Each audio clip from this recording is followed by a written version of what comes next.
Today is the day we are finally going to find out exactly how much horsepower this baby 4.8 is going to make at the wheels. It's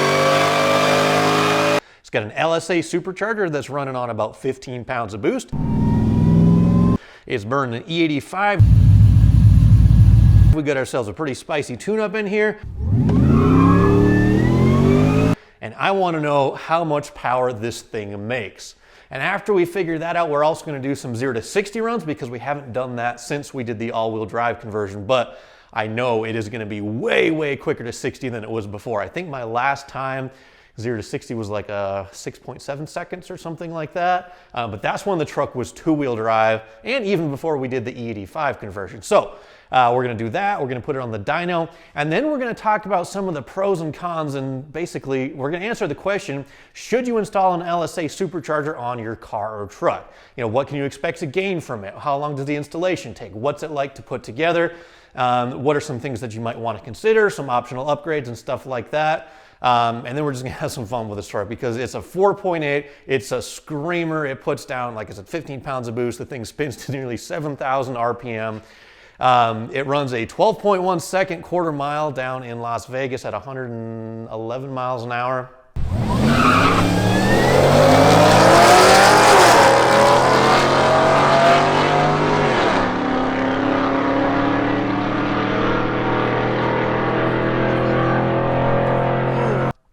No idea what the truck weighs, but let me tell you what, for a 4.8, I am not disappointed at all.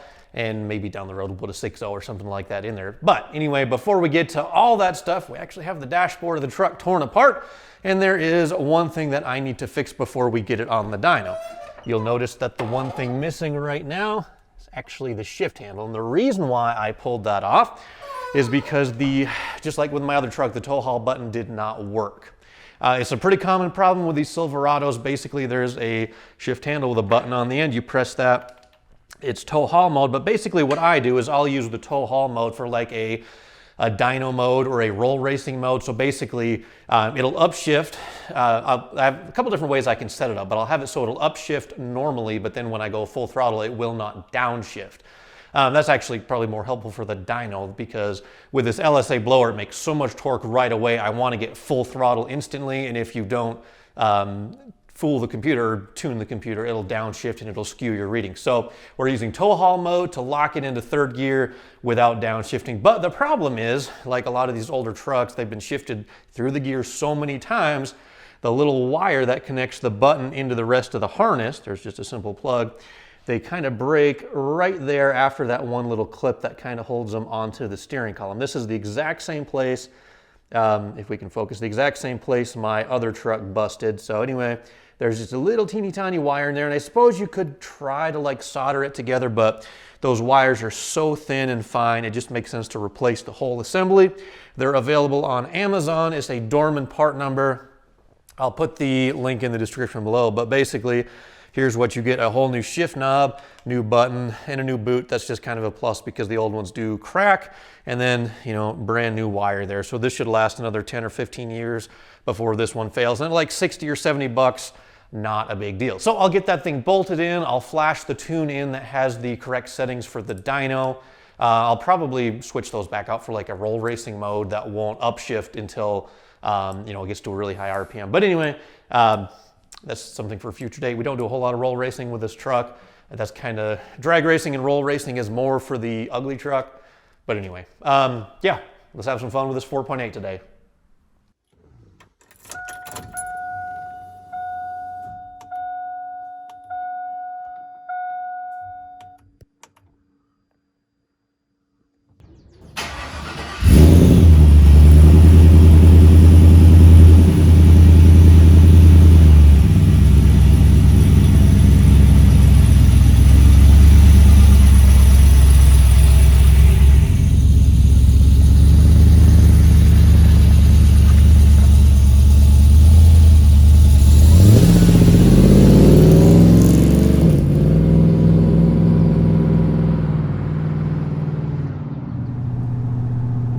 Now, one of the things that I love so very much about the LSA Supercharger is the way that it develops boost, which is pretty much instantaneously. This is a root style positive displacement supercharger. Basically, every time that those rotors turn around, they move the same fixed volume of air. So it doesn't matter if the engine's turning 100 RPM or 8,000 RPM. Every time that blower turns around, it moves, in this case, 1.9 liters of air. Now, normally the LSA is attached to a 6.2 engine, 6.2 liters, where now we have it strapped onto a 4.8. So basically, we are going to be making more boost pressure because it's moving more volume of air for every given rotation. So in the real world, basically, that means it makes a lot of boost really quickly. So to kind of give you guys a really good illustration, I'm going to hop into the other truck really quick and show you what I'm talking about. So if you're unfamiliar with the ugly truck, a really quick rundown is it's an 8.1 liter big block with an 80 millimeter turbo sitting on the side. So I'm going to do the same exact sort of test with both trucks here. I'm going to have it in third gear in tow haul mode so it will not downshift. And just hit the gas and watch the boost gauge.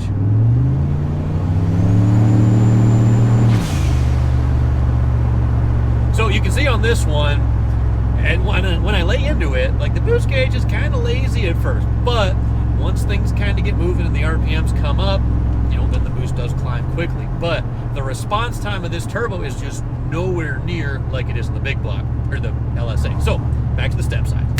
So now that you've seen how the boost gauge reacts on the ugly truck with the turbo, it's a really cool comparison to watch the boost gauge on this truck with a supercharger, because it is a night and day comparison. Check this out. Like, I planted my foot down the same way I did in the ugly truck, and nearly instantly the boost gauge jumps right up. Where on the turbo truck, yeah, it is a little bit bigger turbo, but you can see that lag that a turbo has that the supercharger just doesn't. So that's why I love the supercharger. I mean, I love turbos too, but this is just a great companion for this little 4.8.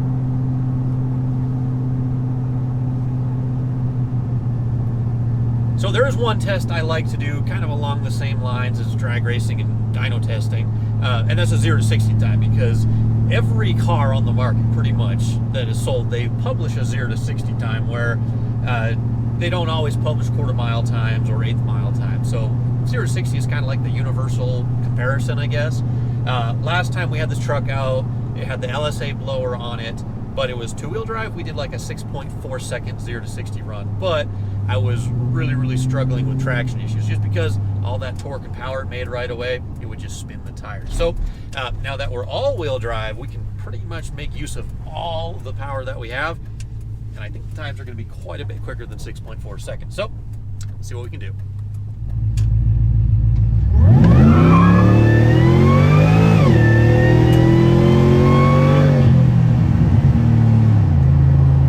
Uh, 4.2 seconds to 60. That is definitely an improvement over where we were before. And it's still on the tires, which is pretty awesome, because that means at least one of the front wheels is spinning along with the back ones. That's pretty cool in my book.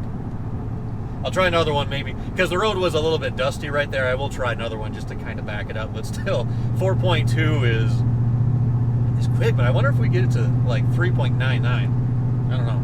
I'm happy though. 4.2.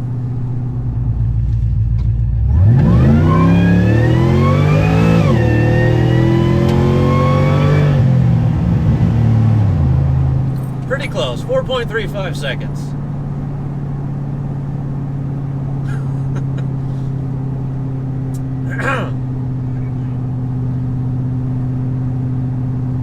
See, the trick is, if you only do a 0 to 60 run, you're technically not going over the speed limit.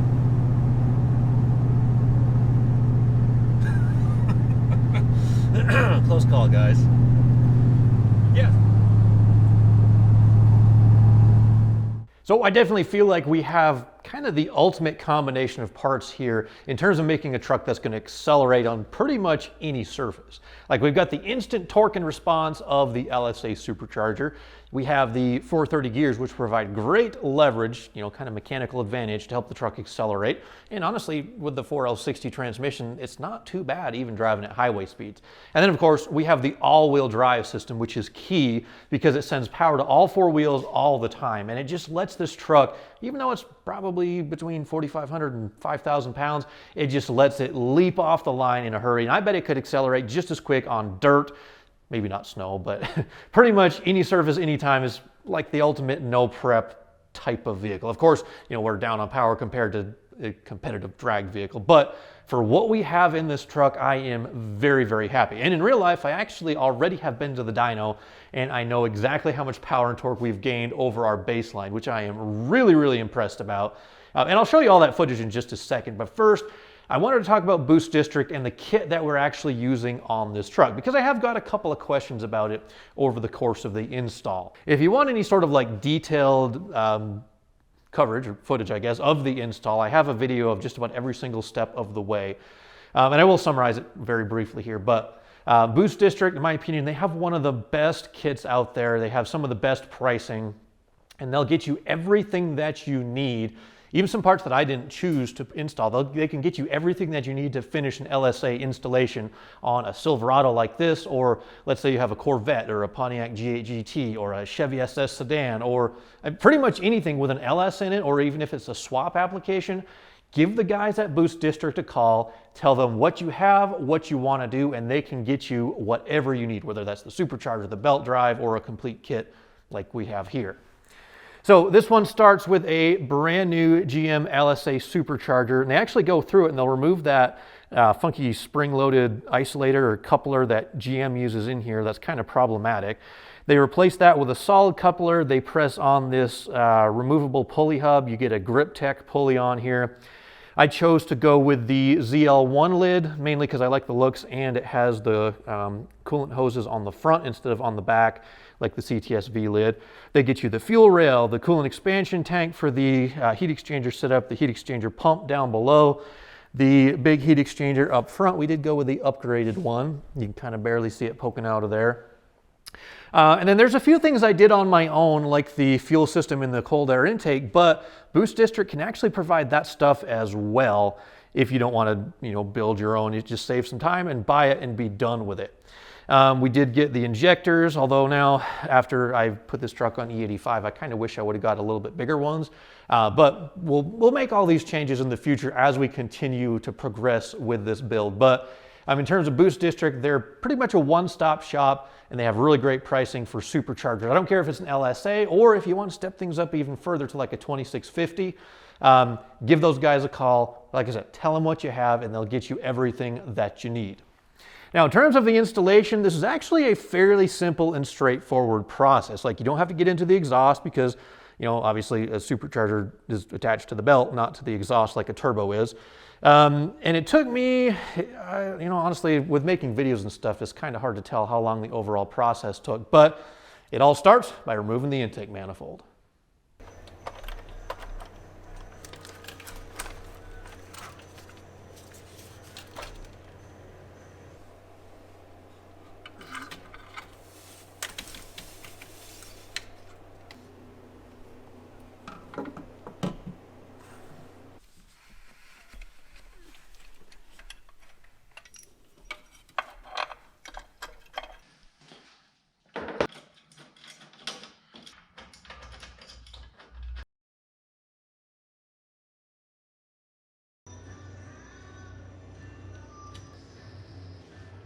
So the installation is very straightforward. The fit and finish is great because it's a GM part. We know it's going to last for a very long time. But the one question that you probably are dying to know is how much power and torque does this thing put down at the rear wheels?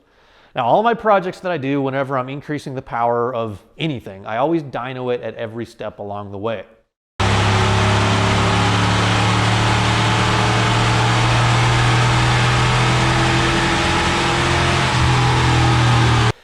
When the truck was bone stock, I picked it up in August of last year. Before I did any upgrades at all, I dynoed it, and I think it was like 220 horsepower, somewhere in there. I'll put the correct numbers down here because my memory is not always that great. When we did our first round of upgrades to the engine, we pulled it out last fall. We went through it, put a camshaft in, different head gaskets, valve springs, did a whole bunch of stuff and resealed it so we didn't have any more leaks. After we were done with that, we had our headers, our big exhaust. It made 275 horsepower and I think 280 pound-feet of torque at the rear wheels.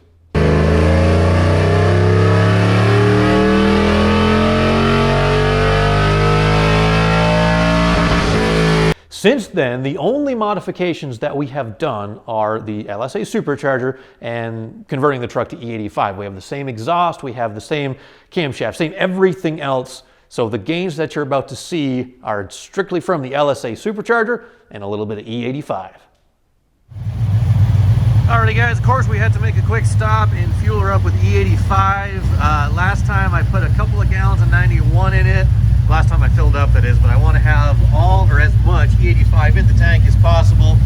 Yeah, $4.47 a gallon, which is, it doesn't show it, but it's about the same price as a regular, which kind of sucks because normally E85 is a lot cheaper. But anyhow, if we want the maximum performance out of this and the most timing, we got to have as much ethanol in the tank as possible. So we're topping her off, and then we're hitting the dyno.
Horsepower and torque independently if I need to, or whatever we need to do.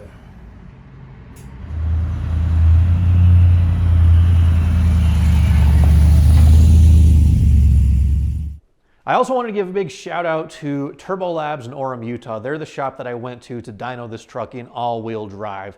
And they have a pretty important piece of equipment if you have an all-wheel drive vehicle, like whether it's a Porsche or a Subaru or an Audi or a truck like this with a all-wheel drive transfer case, because they have a Dyno Jet that's an all-wheel drive version, but it's one of only a handful in the country, I believe, that actually has a coupler. It's basically a big giant serpentine belt that connects the rear rollers and the front rollers together. So when you're on the dyno, the rear wheels and the front wheels are spinning at the exact same speed. And that's important because this transfer case, like a lot of all-wheel drive setups, uses a viscous coupler. And if you have the rollers operating at different speeds, you do have some pretty high chances of actually damaging the transfer case. So I called them up ahead of time, Turbo Labs in Orem, Utah, and I was happy to find out they had a linked dyno, which is really, really awesome. So if you need an all-wheel drive car dynoed and you're anywhere near Utah, check them out, Turbo Labs in Orem. So anyway, it was a Dyno Jet dyno. That's the same brand of dyno that we dynoed on the first time. So remember, our baseline was 275 horsepower and 280 pound-feet of torque. And only by adding the LSA Supercharger and some E85, we gained 255 more horsepower and 274 more pound-feet of torque. So the final numbers at the rear wheels, 553 pound-feet of torque, 533 horsepower. But the good news is, or bad news, whichever way you want to look at it, we're actually down on power compared to where we would be when we're running at the track. And let me explain kind of what's going on. When you do a dyno pull, you're moving two fairly heavy rollers, and with the gearing in this truck, it took probably about the same amount of time as it would have taken to do a full run in third gear out on the street. But the problem is we only have two fans blowing on the heat exchanger when we're in a dyno. There's not enough airflow to keep the inlet air temps in check. So we had some fans pointed to the heat exchanger here, but basically the IATs were creeping up a fair amount. And on top of that, I only had 55% ethanol in the tank. So When I filled up, I had about a little more than a quarter. I completely topped it off with E85. I don't know what the ethanol content of the raw fuel was, but when it mixed together with whatever was in the tank, we had 55% ethanol, which wasn't quite enough to get the maximum timing that the flex fuel tune will command. So normally, when I was doing my quarter-mile runs and stuff down in Vegas, it was about 20 degrees at peak torque and about 22 degrees of timing at maximum RPM. Where on the dyno, towards the last half of the run when the IAT started getting a little bit higher, it went down to about 16 degrees of timing. So I'm 6 degrees shy of what I could be, and we still made 530 some horsepower at the rear wheel. So if you were to ask me my opinion of what I think it could make if we had perfectly cool IATs and we had maximum ethanol, so we get our 6 degrees of timing back, I bet we'd be awfully close to 580 horsepower at the rear wheels, probably 50 horse more between those two things. So either way you look at it, I am still really, really happy with the power numbers that this thing put down. I love the sound of the LSA Supercharger. If I had to do this all over again, I think the only thing I would change is, yeah, maybe I might put a bigger engine in there to begin with. But remember, this is a 4.8, guys, and it's performing flawlessly. I love the torque. I love the sound. I love everything about this truck. So let me know what you guys think down in the comments. What would you change if this was yours? What do you want to see next with the Copo truck? Looking forward for the next couple of months, we're probably going to be, you won't see a lot about this truck. I'll probably change a few things here and there. But my big push, now that the Copo truck is kind of quote unquote done, is the ugly truck, because I did sign up for Race Week 2.0 that takes place in September. It's a week-long drag and drive event. We have our 547 that's like so close. I was texting Hank today about the head gaskets. We are so close. We have our pistons back. They're getting coated finally. We're going with a different camshaft. Basically, everything that we started out with our 547 build has kind of been upped, and it's like we're turning everything up to 11. So I can't wait to get started on that. In fact, before we even get to the engine, I do have a drag tire set up and a rear brake conversion we're going to do on the ugly truck. And we're going 8th mile racing with it the week after, let's see, 2 weeks from now, basically.